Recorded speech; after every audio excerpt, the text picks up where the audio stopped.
So thank you so much to everyone who's got in touch to ask us questions or raise concerns about safety in our area. Something that many people are concerned about is road safety. This is relating to speeding, parking and other issues. And Lee, have you got any advice on what residents can do, particularly around if they see some really chronic speeding, some dangerous driving in our area? Yeah, so I know for our area there's a difference between some of the estates that we cover. So there's a difference between speeding in Western Village that has adopted roads and set traffic speed limits that are enforced with us, and somewhere like some of the new developments, which I know there's some confusion around unadopted roads and what that means. It doesn't mean there is no speed limit in the road, but I know there are 10 mile/h limits in Hayward Village, and particularly we do get complaints around people exceeding the 10 mile/h limit driving on. So an unadopted road there is still sort of legislative requirement. There's still a requirement for you to adhere to a speed limit. It might be the national speed limit if there's no traffic penetration in terms of street lighting there. But where there's street lighting within 200 yards of each other, then it's generally accepted to be a 30 mile/h limit road, and that could still be enforceable. The 10 mile/h limit at this stage isn't from our point of view something that we'd be able to enforce. But that doesn't stop us being able to deal with people who are driving like an idiot down the road. Yeah. So if we have got people in the road, across a lot of people going 2 or 4, there's cars, or there's traffic safety measures within the road, and you've got a car hurtling down at whatever speed it could be, 50 or an inappropriate speed for the road, driving in and zigzagging through these things, then we will have careless, inconsiderate driving. We could even have dangerous driving. There are other offences. The general thing with that is that people just need to drive sensibly within what they would consider to be the limits of the road. So we will have, so there are speed limits within there. It's just not as clear cut as somewhere like Western Village, where I know again we have long straight roads, we have set speed limits within there, and I know some people exceed those limits. For any of these things, if the public are that, in terms of the community there, want to do something about speeding on their roads, we have ways in which we can look to control it. We've got SpeedWatch. Now, SpeedWatch, for those that know you're involved in SpeedWatch. We've got one in the Maltlands in Lunkin Castle, just coming on board. Indeed, and it's had, I suppose, depending on the area, it's had mixed successes. And part of that, actually, there's a big change in terms of how that's supported and how we work with the mobile traffic cameras speed enforcement unit as well. So historically, there were active speed watches that got some support. There were others that necessarily didn't. But now all the neighbourhood teams are directly supporting with the central road safety team the speed watches that take place around different areas. So if you're interested in getting forward a resident speed watch, that is around a group of residents being trained, being equipped to be able to monitor the speed. It's about information and about data as much as anything else. Because what we do by doing that is to say, look, we're saying there's a speeding issue. We're also recording the speed of cars coming down here, and they are speeding along this road. We will issue warnings off the back of that data anyway to let them know, look, you are being caught from this. If they continue, that will involve personal visits from the policing team as well. But also that informs now, because the speed enforcement unit, the mobile traffic cameras now work closely with SpeedWatch, that would inform where they place their vans. So we could also say along Western Village those problems. If we had a SpeedWatch monitoring the day, we had a big issue there that we identified, we could then get the mobile traffic cameras there to start issuing tickets on a relatively regular basis. They are, I don't know the pros and cons of that. Some people like them, some people don't, but they are there to try and maintain sort of safe speeds on roads. And so SpeedWatch can inform that. So there is something people can do. And how do people get in touch with the police to be able to set up a SpeedWatch if they're concerned about speeding in their area? So you can contact our team. We'll help set that up. There's also online on the website. If they just put SpeedWatch into our community SpeedWatch, or if you put that into the website, search on our, then it'll come up with all the ways to be able to apply online as well. There's a central unit that supports it as well. There's a volunteer from North Somerset Nick, who supports all of the SpeedWatch across North Somerset as well. And between us and the central team, we'll make sure they get everything they need to get up and running. And as someone who drives from Bath to North Somerset every day, I can confirm that I have driven through SpeedWatches in Blagdon, in Banwell, in Sanford. Touchwood, haven't yet been caught, but I know they do exist, and I know there is support out there to set one up if you want to. Yeah, and it's about people being, so if people are passionate about an issue that they think it causes a danger on the roads, we want them to get involved in it.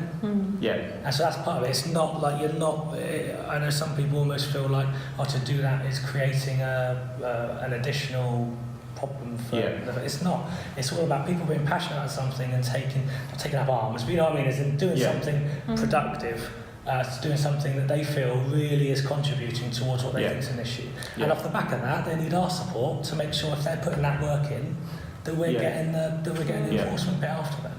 And what about a resident living in Haywood Village, for example, and they see somebody bombing down the road at 60 miles an hour? Is it pick up the phone and report that in? Yeah, if you've got somebody driving dangerously, and you tend to find, I'm not good, but you tend to find a person that they see scorching down the road causing all manner of issues. It's not the first time. Yeah. If there's somebody who's causing a danger on our roads, we want to know about it. So let us know, and we will do what we can around it all. And sometimes, if that is somebody just having a bad moment, knocking on the door and just going, look, you are being, your driving has been reported to us, that can, as much as people, that can have quite a positive impact on that person. If they are a real problem, then they'll need to be dealt with. Great. So another aspect of road safety, which really does impact on many of our lives, is around parking, ranging from inconsiderate parking to dangerous and obstructive parking. And I know both the North Somerset Council and the police receive lots of contact. I hear from residents a lot about this. I live in Western Village myself. I deal with those issues every day. So breaking it down into, I suppose, the inconvenient versus the dangerous or obstructive. If we come across a vehicle that's parked illegally, stroke dangerously, again, is the advice to pick up the phone and report that? Yeah, so there's a massive balance to be had in areas like Western Village, and I'm sure it will be Haywood Village as that develops as well, far more, is that there are more cars than really the place can handle, and we get that, and we have to try and look at and the way it was developed is a way where there is naturally going to be issues. We have to balance a bit of a common sense approach between allowing people to be able to park anywhere near where they live, compared to preserving the safety of people around that. There are low curbs, although they may not be dropped curbs in some of these areas as well. A lot of these areas there aren't enforceable parking restrictions, which really limits what we're able to do in those areas. So it depends on what you're dealing with. If there is somebody parked in a really dangerous position, somewhere where we think something really bad's going to happen here, this is a dangerous position, pick up the phone to us. It's 101 still, because it's a situation where something that's immediately happening that's causing a danger to people there and then, like somebody getting attacked, that's your 999 calls. A car that's present on the road, it won't get prioritised against some of the other stuff that's going through. So it'd be 101 to come to report to us. Generally, we can get a PCSO or one of our team to be able to go and look at that, assess what's going on there. If it's in a dangerous position causing an obstruction, our first thing is to try and get hold of the owner and get it moved. But ultimately, we can get it towed for obstruction if it's causing that much of a danger. I would qualify all of this by going, there is a real need in those areas to manage as a community as best as you can what is just an inherent problem with those areas. And if you know the person, or if you don't know the person but as in you know where they live, and you can have that initial conversation around, look, this is causing havoc here, I'd encourage people to try and deal with it productively and proactively. One of the issues we sometimes, I suppose, cause as much as anything is, somebody says there's a car parked there, immediately contact us without having that conversation. And the first that person knows anyone isn't happy with it is the police on their door going, you can't park there or you shouldn't be parking there. Yeah. And immediately it escalates that sort of tension up to here because the police are immediately involved. Where ideally what we'd like is to see people trying as best as they can to find a way to live together with, you know, parking as reasonably as possible within each other, even if that's working out how, I know with visitors and stuff as well, you can have all sorts of things going on, but working out how you manage as an area the cars that have to be parked there. It's, we've created almost, from our point of view, we've created almost a dependency on us to intervene in any sort of what might be even a potential disagreement, not even now. Whereas what we were intended for is, if they can't sort it out, or if you try and knock on the door and there's a real hostility coming to it and you can't resolve it, then we're there to deal with that fallout of it, to try and make sure that, you know, nobody's, everyone can sort of live in peace, if you like, everyone can live that. But that first thing needs to be that sense of community and talk to each other about the issues. Does that make sense? So are you saying unless you feel that there is a risk, you feel that you have a risk to your safety by approaching your next door neighbour because there's previously been a fracas or something, then the first point of call should be to go and speak to your neighbour and see if you can work it out together mutually? That's the best solution. And what you find is, so a lot of the things we get involved in that are disputes around that, we formalise it, we call it mediation, we sit everybody down and we go, well, how are we going to resolve this? And a lot of them, there are a few that can't, there are a few that are real, almost like have turned into criminal disputes that have originated over parking that we just can't resolve. But many of them, you just sit down and go, how are we going to... And they go, well, look, I'm just not happy about the fact that there's a big van that parks here. When there's a space here, it's causing me all sorts of grief. And they go, well, I'll quite happily park there. But by the time, because and it's just a really, you just look at it from a public agency, from an employed sort of enforcer of the law point of view, going, this could have just been resolved if we just had this discussion right at the outset. And there are times when we don't help that because we go in formally, we go in officially, and sometimes just that conversation can help diffuse all of that. We talk about parking services as well around their involvement, because the council obviously look at parking enforcement as well.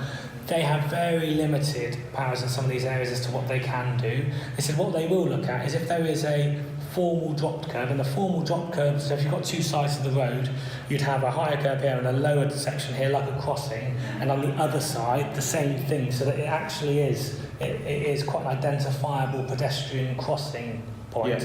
If it's blocking there, then they would look at enforcement around those areas. But generally, because you have quite a lot of just low curbs around those areas, especially in the cul-de-sacs and stuff, a lot of those, they wouldn't be able to enforce any of that stuff. Okay, that's interesting. There is a parking review going on across the whole of North Somerset at the moment, and we're all being invited to report in problems that we've seen. And I know particularly in Western Village, where I live on Wilmore Road, there are some particularly wide pavement areas. We wonder whether we could look at mending some of those to help some of the flow of traffic. There are also in certain patches management companies relating to groups of properties. I don't know if you've come across these. So they might try to control the parking in the courtyards or the small cul-de-sac areas. Again, those are people that we need to speak to as part of that review.